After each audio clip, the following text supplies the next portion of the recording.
नमस्कार विद्यार्थी मित्रों, विपुल जानी एज्यू यूट्यूब चैनल में आप सर्व विद्यार्थी मित्रों स्वागत है। विद्यार्थी मित्रों, आज आपणे जोवा जई रह्या छीए धोरण 11 विषय संस्कृत पाठ नंबर 11 पृथुचरितम एनु स्वाध्याय। मित्रों, पहलो पाठ आपणे जोई गया अने एक पद्यनो जोई गया। हवे आपणे जोईए गद्यनो। आगळ जईए एना स्वाध्याय तरफ। तो पहला नंबरनो प्रश्न छे, योग्य विकल्पम चित्वा रिक्त स्थानानां पूर्तिः करणीया। विकल्प पसंद करीने खाली जग्या पूरवानी छे। पहला नंबर में छे पृतुः पितुः नाम खाली जग्या आसीत्। विकल्प में छे मनुः, वेनः, धर्मः अने वैनः। तो मित्रों आनो उत्तर छे पृथुना पिता कोण हता? तो के ख वेनः। बीजा नंबरनो विकल्प छे वेनः खाली जग्या आसीत्। विकल्प में छे क्रूरः, अक्रूरः, दयालुः अने धर्मनिरतः। तो मित्रों आनो उत्तर आवशे वेन केवो हतो? क्रूर हतो, एटले के क। तीजा नंबरनो विकल्प छे खाली जग्या गोरूपम अस्ति। विकल्प में छे आकाशम, वायुः, भूतलम के जलम। तो मित्रों भूतल एटले के पृथ्वी छे ए गायनुं रूप धारण करे छे, एटले भूतलम गोरूपम अस्ति। अने चौथा नंबरनो विकल्प छे गौः खाली जग्या दुह्यते। विकल्प छे प्रातः सायं एकदा के प्रातः सायं। गाय ने क्यारे दुहाय? तो के प्रातः सायं, सवार अने सांज। तो मित्रों अहींया 4 प्रकारना जे एमसीक्यू छे ए पूर्ण थाय छे। आगळ जईए प्रश्न नंबर 2 तरफ। तो प्रश्न नंबर 2 छे के एकेन वाक्येन संस्कृत भाषया उत्तरम लिखत। एक वाक्यमां संस्कृत भाषानो उत्तर लखवानो छे। पहला नंबर में छे अंगनामकः राजा कस्य वंशे अभवत्। अंग नामना राजा कया वंशमां थई गया? तो उत्तर आवशे अंगनामकः राजा स्वयंभुव मनोः वंशे अभवत्। स्वयंभुव मनुना वंशमां थई गया। बीजा नंबरनो प्रश्न छे वेनेन के सत्कारिताः के च दुष्कारिताः। वेने कोने सत्कार कर्यो छे अने कोनो दुष्कार कर्यो छे? तो उत्तर आवशे वेनेन दुर्जनाः सत्कारिताः च सज्जनाः दुष्कारिताः। एटले के दुर्जननो सत्कार कर्यो छे अने सज्जननो दुष्कार कर्यो छे। तीजा नंबरनो प्रश्न छे मित्रों क्षुधार्तायाः प्रजायाः परिपालनाय किम अपेक्षितमस्ति। भूखी प्रजानी माटे शुं अपेक्षित छे? तो उत्तर आवशे क्षुधार्तायाः प्रजानां परिपालनाय धान्यम अपेक्षितमस्ति। एनी माटे धान्यनी अपेक्षा छे। चौथा नंबर में छे दुर्जनैः केषां किम परिहृतम्। तो उत्तर आवशे दुर्जनैः सज्जनानां धनम धान्यम च परिहृतम्। એટલે કે દુષ્ટ માણસોએ શું લઈ લીધું છે? તો કે દુષ્ટ માણસોને સજ્જનોનું ધન અને ધાન્ય લઈ લીધું છે। અને અંતિમ 5મા નંબરનો પ્રશ્ન છે કે પૃથુઃ કિમ રૂપામ ભૂમિમ દુદોહ। પૃથ્વી કઈ રૂપી ભૂમિને દોહે છે? તો ઉત્તર આવશે પૃથુ ગોરૂપામ ભૂમિમ દુદોહ। રાજા પૃથુ છે એ ગોરૂપી પૃથ્વીને દોવે છે, એનું દોહન કરે છે। તો ચાલો મિત્રો અહીંયા પ્રશ્ન નંબર 2 ના 5 પ્રશ્નો પૂર્ણ થાય છે। આગળ જઈએ પ્રશ્ન નંબર 3 તરફ। તો પ્રશ્ન નંબર 3 છે નીચેના પ્રશ્નોના માતૃભાષામાં ઉત્તર લખો। એટલે કે ગુજરાતી સવાલ જવાબ લખવાના છે। એમાં પહેલા નંબરનો પ્રશ્ન છે વેન રાજા કેવો હતો?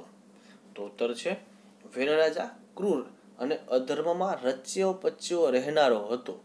તેણે યજ્ઞ દાન વગેરે સત્કર્મોને પોતાના જીવનમાં નકાર્યા હતા। दुर्जनों सत्कार्या हता अने सज्जनों अपमानित कर्या हता। वेन राजा छे बहु क्रूर हतो। बीजा नंबर में प्रजानी रक्षा माटे ऋषिओए शुं कर्युं? प्रजाने बचाववा माटे ऋषि शुं शुं करे छे? तो के प्रजानी रक्षा माटे ऋषिओए क्रूर अने अधर्मी एवा राजा वेनने दंडित कर्यो अने तेनी हत्या करी नाखी। त्यारबाद ऋषिओए तेना पुत्र पृथु नामना पुत्रने राजगादी पर प्रस्थापित कर्यो। तो मित्रों अहींया ऋषिओ छे ए वेनने मारी नाखे छे अने एना पुत्रने पृथुने गादी उपर सन्मानित करे छे, प्रस्थापित करे छे। आगळ जईए तीजा नंबरनो प्रश्न छे पृथुना राज्याभिषेक समये प्रजानी स्थिति केवी हती? तो उत्तर आवशे पृथुना राज्याभिषेक समये प्रजाजनो वेनना अधर्ममय शासनमां पीडायेला हता। भूखथी पीडायेली प्रजाजनोने पोषवा माटे धान्यनी जरूर हती। तो मित्रों अहींया प्रजानी स्थिति बहु ज कंगाळ हती। પ્રજાને જીવવા માટે ધાન્યની અપેક્ષિતા હતી અને એ પૃથ્વી ત્યારે ધન ધાન્ય ઉત્પન્ન કરતી ન હતી. એટલે કે જ્યારે હિંસા અને ક્રૂરતા જ્યારે વધી જાય છે ત્યારે પૃથ્વી પણ પોતાનું કાર્ય કરે છે અને એ પણ ધન ધાન્ય બંધ કરી દે છે. અને વેદના સમયની અંદર એવું જ થયું હતું. આગળ જઈએ. ચોથા નંબરનો પ્રશ્ન છે, રાજા પૃથુ ભૂમિને શા કારણે બાળવા માટે ઉદ્યત થયો? પૃથ્વીને કેમ બાળવા માટે તૈયાર થાય છે? તો ઉત્તર છે, ધરતી યજ્ઞ અને દાનથી રહિત અને ધર્મ વિહોણી થઈ ગઈ. તેથી તેવી ધરતી જોઈને રાજા પૃથુ તેને બાળવા માટે તૈયાર થાય છે. તો મિત્રો, ધરતી ઉપર સજ્જનો માણસો છે એને વેન રાજાએ દુષ્કારિત કરેલા હતા અને દુર્જનોને સત્કારિત કર્યા. એના કારણે આ ધરતી છે એ યજ્ઞ અને દાન વગરની થઈ ગઈ હતી. એટલા માટે રાજા પૃથુ છે એને બાળવા માટે તૈયાર થઈ જાય છે. આગળ જઈએ મિત્રો, દોહન ક્રિયાની વિશેષતા સમજાવો. તો ઉત્તર છે મિત્રો, પુરાણોમાં ભૂમિનું દોહન કરીને અન્નની પ્રાપ્તિનો સર્વપ્રથમ ઉપક્રમ કરનાર રાજા તરીકે પૃથુનો નિર્દેશ છે. ભૂમિનું દોહન એટલે કૃષિકર્મ, ખેતીકામ. આ રીતે કૃષિકર્મના પુરસ્કર્તા તરીકે પુરાણોમાં જે રીતે પૃથુચરિતનું વર્ણન કરવામાં આવ્યું છે તેનો મર્મ સમજવા જેવો છે. અહીં ભૂમિને ગાયના રૂપે અને રાજા પૃથુને દોગ્ધા રૂપે વર્ણવવામાં આવેલા છે. તો મિત્રો, અહીંયા દોહન ક્રિયા, અહીંયા આપણે દોહન ક્રિયા એટલે કે દૂધ, આપણે જેમ ઘરે દહીંની અંદર પેલું બ્લેન્ડર ફેરવીએ અને એમાં માખણ બહાર આવી જાય છે, એમ ગાયને દોવામાં આવ્યું અને આ પૃથ્વીની અંદર ધન ધાન્યનું સંપન્નતા મળે છે. જેની શરૂઆત કોણ કરે છે? તો કે આપણા રાજા પૃથુ. તો મિત્રો, અહીંયા આપણા 5 પ્રશ્નો છે એ પૂર્ણ થાય છે.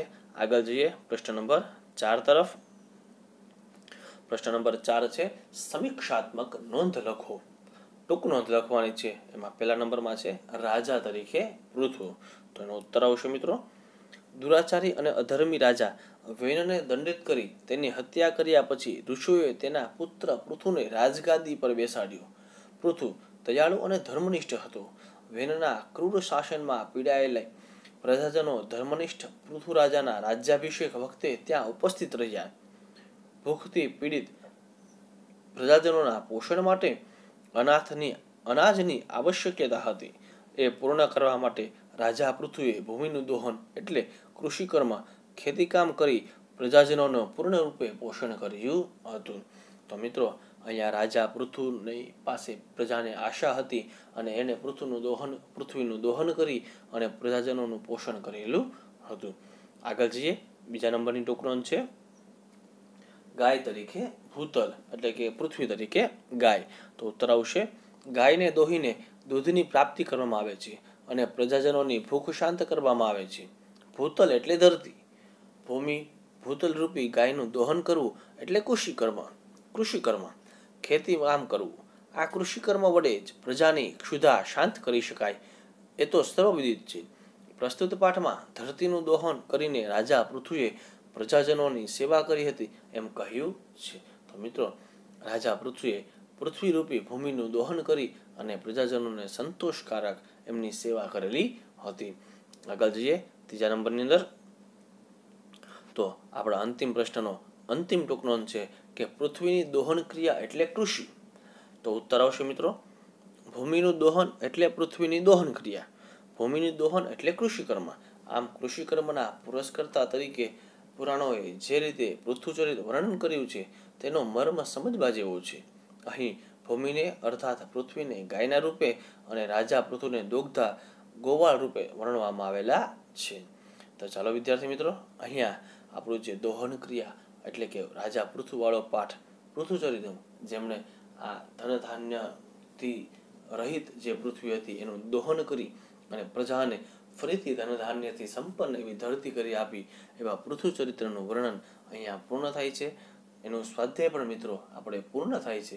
ફરીથી મિત્રો આપણે આગળના ચેપ્ટરમાં આગળના પાઠની સાથે મળીશું.